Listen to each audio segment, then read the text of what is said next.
Hello friends, this is Rahi and welcome to our channel B Ed वाले। I hope आप सभी अच्छे होंगे। आज की इस वीडियो में हम डिस्कस करने वाले हैं पिछड़े बालकों की शिक्षा व्यवस्था को।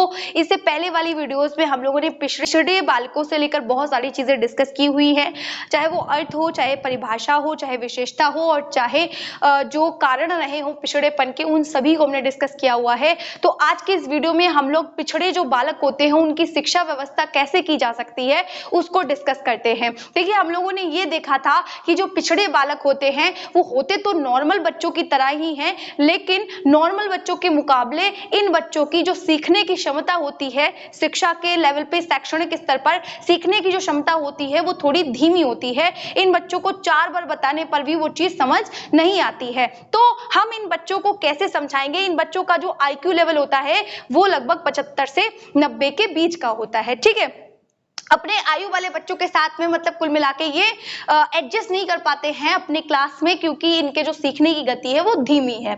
तो हम लोग ये देखेंगे कि हम इनकी शिक्षा व्यवस्था कैसे करेंगे। देखिए, एक टीचर होने के नाते हमारा ये फर्ज बनता है कि हम क्या करें, जैसे भी करके बच्चे को एडजस्ट करने की कोशिश करें, क्योंकि जब पिछड़े जो बालक होते हैं क्लासरूम में आते हैं तो जो टीचर्स होते हैं उनको क्लासरूम में एडजस्ट होने में बहुत ज्यादा समस्या रहती है। लेकिन एक साइकोलॉजिस्ट है जिनका नाम है स्टोन्स, वो ये कहते हैं कि अगर पिछड़े बालकों पे मेहनत की जाए, पिछड़े बालकों पे काम किया जाए, उनका इन्वॉल्वमेंट अच्छा किया जाए, उनके प्रति काम किया जाए, जो टीचर्स हैं उनको मोटिवेट करें, उनमें सेल्फ कॉन्फिडेंस को भरे, साथ ही में उनको रीइंफोर्स करें, तो ये जो पिछड़े बालक हैं उनकी शिक्षा में प्रगति की जा सकती है, उनको भी बढ़ावा दिया जा सकता है, वो भी आगे बढ़ सकते हैं। ठीक है, तो सबसे पहले आता है व्यक्तिगत ध्यान देना। टीचर्स को क्या करना है, बच्चों को इंडिविजुअली हैंडल करना है। हम हर तरीके के बालकों के लिए यही कहते हैं कि जो टीचर्स हैं बच्चे को इंडिविजुअली देखें, क्योंकि क्या रहता है कि ये बच्चे जब साथ में पढ़ते हैं, क्योंकि ग्रुप में टीचर्स पढ़ाते हैं, तो नॉर्मली ये जो बच्चे होते हैं वो पीछे रह जाते हैं। ठीक है, ग्रुप में दिया गया जो भी टीचर्स बताते हैं बच्चों को, क्लास है पूरा, तो जो नॉर्मल बच्चे हैं उनको तो समझ आ जाता है, बट जो हमारे पिछड़े बच्चे हैं उनको चीजें समझ नहीं आती हैं, जिस वजह से उनमें हीनता की भावना डेवलप हो जाती है। और जब हीनता की भावना डेवलप हो जाती है तो वो टीचर से डरने लगते हैं, झिझकने लगते हैं। भाई, टीचर से आपका बिहेवियर ऐसा होना चाहिए, टीचर का बिहेवियर ऐसा होना चाहिए कि बच्चा आपसे डरे नहीं, आपसे खुल के बात कर सके, वो समझा सके, बता सके कि सर हमारी ये प्रॉब्लम है, मैम हमारी ये प्रॉब्लम है। तो बच्चा डरने लगता है। टीचर्स भी रिएक्ट ऐसा कर देते हैं, लेकिन टीचर्स को क्या करना है, इंडिविजुअली ध्यान देना है, प्यार से बात करनी है बच्चों से, जिससे कि बच्चे अपनी जो भी प्रॉब्लम्स हैं वो बता सकें, उनके सीखने में कोई भी रोक टोक नहीं होनी चाहिए। हम बच्चों को जो उनका पिछड़ापन है उससे मुक्ति दिलवा सके। कुल मिला के टीचर होने के नाते हमारा ये फर्ज है कि हम बच्चों को डराना धमकाना हमारा कोई पर्पस नहीं है। हम ये काम करेंगे कि बच्चे को व्यक्तिगत रूप से देखेंगे, उसको समझाएंगे, सिखाएंगे, और जो नहीं आ रहा है उसको मतलब एक तरीके से असेस करते रहेंगे बीच बीच में कि बच्चे में कितना सुधार हुआ है, इवैल्यूएट करते रहेंगे बीच बीच में। ठीक है, अगला देखिए, हस्त उद्योग। देखिए, ये जो बच्चे होते हैं वो मतलब शैक्षणिक स्तर पर उतने अच्छे नहीं होते हैं, लेकिन इनको जब हम हस्त उद्योग का मतलब ये है किसी भी व्यवसाय में व्यवसाय के लिए ट्रेंड करेंगे, प्रशिक्षित करेंगे, तो ये बच्चा बेहतर कर पाएंगे। ये जो बच्चे होते हैं, तो मतलब ये जब बच्चे नीचे वाले स्तर पे नहीं पढ़ पाते हैं, मतलब इनकी जो शिक्षा का स्तर रहता है वो उतना अच्छा नहीं रहता है, तो ये लोग उच्च शिक्षा भी ग्रहण नहीं कर पाते हैं, हायर एजुकेशन उतनी अच्छी नहीं ले पाते हैं। तो हम क्या करेंगे, ऐसे बच्चों को ट्रेंड करेंगे, प्रशिक्षित करेंगे, जिससे कि इन बच्चों का सेल्फ कॉन्फिडेंस जो है वो बढ़ जाए और आगे जाके ये कुछ नहीं तो खुद के पैरों पे खड़े हो सके, और साथ ही में हमारे राष्ट्र को बनाने में, निर्मित करने में हमारी सहायता कर सके। और क्या होगा कि ये बच्चे भी हमारे राष्ट्र को निर्मित करेंगे, बनाएंगे, और आगे जाके याद रखेंगे भाई हमारे टीचर ने हमारे साथ ये किया था, क्योंकि बच्चा सब कुछ याद रखता है। तो कुल मिला के आपको क्या करना है, उन बच्चों को प्रशिक्षण देना है, ट्रेंड करना है।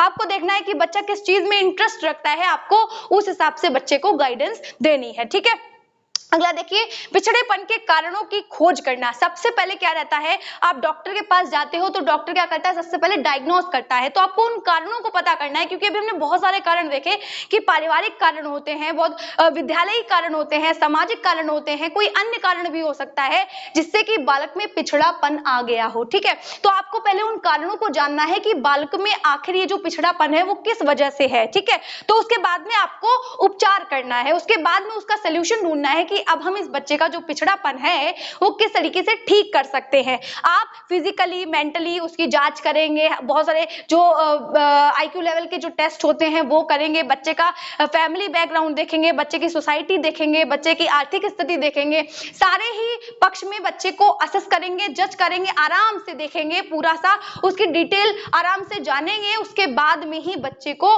पढ़ाना शुरू करेंगे, उसके बाद में ही बच्चे को सिखाना शुरू करेंगे। ठीक है ना। अगला देखिए, घर और स्कूल में बालकों को समायोजित करने में सहायता प्राप्त करना। देखिए टीचर्स का बहुत रोल होता है, इसीलिए जो टीचर्स होंगे वो स्नेह से बोले, प्यार से बोले, साथ ही में सुरक्षा की भावना होनी चाहिए, बच्चे खुद को सेफ महसूस करें आपके पास में, ऐसा बिल्कुल ना हो कि जाने में डरें कि भैया आज हमारे सर हमारी मैम हमें मारने ना लगे। तो टीचर का काम क्या है, सिंपैथी रखना प्लस एम्पैथी रखना, बच्चों को एडजस्ट होने में विद्यालय में किसी भी प्रकार की समस्या नहीं आनी चाहिए, वो बार बार भागे नहीं स्कूल से कुल मिला के। तो उनका जो मेंटल स्ट्रेस है, क्योंकि ये जो बच्चे होते हैं वो पढ़ नहीं पाते हैं, उस वजह से समाज या सोसाइटी या जो टीचर्स होते हैं, जो बच्चे होते हैं वो अलग नजरिए से देखते हैं, जिस वजह से बच्चे का जो मेंटल स्ट्रेस है वो बढ़ जाता है। देखिए बच्चे को आपको एडजस्ट होने में मदद करनी है दोबारा से, क्योंकि उसका पिछड़ापन तो अब उसके आगे नहीं आना चाहिए, इस तरीके से आपको काम करना है। विशेष स्कूलों या कक्षाओं की व्यवस्था करना।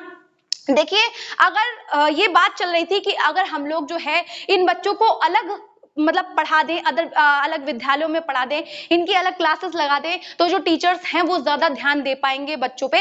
लेकिन साइकोलॉजिकली या फिर हम लोग कह सके जो शिक्षाविद थे उन्होंने कहा कि भाई ये जो पिछड़े बच्चे हैं, अगर हमने इनको अलग रखा तो ये बस पिछड़े बच्चों वाला ही, उस लेवल का ही सीख पाएंगे। ऐसे जब ये प्रतिभाशाली बच्चों के साथ रहेंगे या अलग अलग क्षमताओं वाले बच्चों के साथ में रहेंगे तो ये कुछ बेहतर सीख सकेंगे। इसीलिए क्या किया गया कि इन बच्चों को समावेशी विद्यालय में, समावेशी कक्षाओं में तो पढ़ाया गया, क्योंकि ये बच्चे पढ़ तो लेते हैं, ऐसा नहीं कि नहीं पढ़ पाएंगे, लेकिन इनके सीखने की गति जो है वो धीमी होती है, लेकिन अलग से इनके लिए कुछ विशेष कक्षाएं लगाई जानी चाहिए, ऐसा कहा गया इन बच्चों के लिए। ठीक है।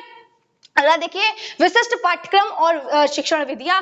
देखिए हमारी जो पाठ्यक्रम है, हमारा जो शिक्षण विधियां हैं, हमारी जो भी है, तो उसमें क्या रहता है, जो नॉर्मल बच्चे हैं उनके लिए हमारा करिकुलम सेट होता है, लेकिन ये जो बच्चे हैं वो तो नॉर्मल बच्चों से कम IQ रखते हैं, तो इनके लिए हमें विशेष करिकुलम की जो पाठ्यक्रम है और विशेष मेथड की, विशेष टेक्निक की या अन्य किसी विधियों की आवश्यकता होती है, या TLM भी हम इस तरीके से दिखाएंगे। कुल मिला के इन बच्चों को हम ट्रेंड करेंगे और इन बच्चों को जो भी पढ़ाने आएगा वो टीचर्स भी प्रशिक्षित होगा, उसे पूरी जानकारी होगी इन बच्चों के बारे में, प्लस हम बच्चे को को करिकुलर एक्टिविटीज ज्यादा करवाएंगे, बुक्स को रटवाने पे काम नहीं करेंगे, क्योंकि बच्चा करके सीखेगा तो उसको और बेहतर आएगा, उसमें स्किल डेवलप होगी। ठीक है। अगर देखिए स्कूल से भागने की प्रवृत्ति को रोकना, जब बच्चे को इंटरेस्ट नहीं आता है और वो बार बार उसकी जो एक तरीके से उससे घुटन महसूस होने लगती है जब वो अचीव नहीं कर पाता है कुछ, तो बच्चे की रुचि को पैदा करना प्लस उसका साथ देना, सपोर्ट करना उसको, ताकि वो स्कूल से बार बार भागे नहीं, और जब वो स्कूल में रुकेगा, चीजों को जानेगा, समझेगा, तब जो होगा उसका जो डेवलपमेंट है, उसकी जो पिछड़ापन है वो मतलब मुक्त हो जाएगा वो पिछड़ेपन से। अगला देखिए कि को करिकुलर एक्टिविटीज को करवाना। देखिए बच्चा पढ़ने में भले ही अच्छा नहीं है, लेकिन को करिकुलर जब एक्टिविटीज होंगी तो बच्चा उसमें इंटरेस्ट दिखाएगा, वो उसमें एक तरीके से रमा रहेगा, तो उसका ध्यान भी भटका रहेगा, जिससे वो स्कूल से भी नहीं भागेगा, और प्लस उसकी जो स्किल्स हैं वो भी अच्छे से डेवलप होंगी। तो आई थिंक इतनी चीजें आपको समझ आई होंगी। इससे पहले वाला पार्ट अगर आप लोगों ने नहीं देखा है तो आप जाके देख सकते हैं, और अगर आप लोगों को कुछ भी समझ नहीं आता है या कोई टॉपिक चाहिए है तब भी आप लोग कमेंट सेक्शन में मुझे बता सकते हैं। साथ ही में अगर आप लोगों को वीडियोस अच्छी लगा करें तो वीडियो को लाइक करना, साथ ही में चैनल को सब्सक्राइब करना और अपने साथियों के साथ शेयर करना बिल्कुल भी मत भूलिएगा। मिलते हैं इसी तरीके की मूल वीडियोस के लिए, तब तक के लिए जय हिंद।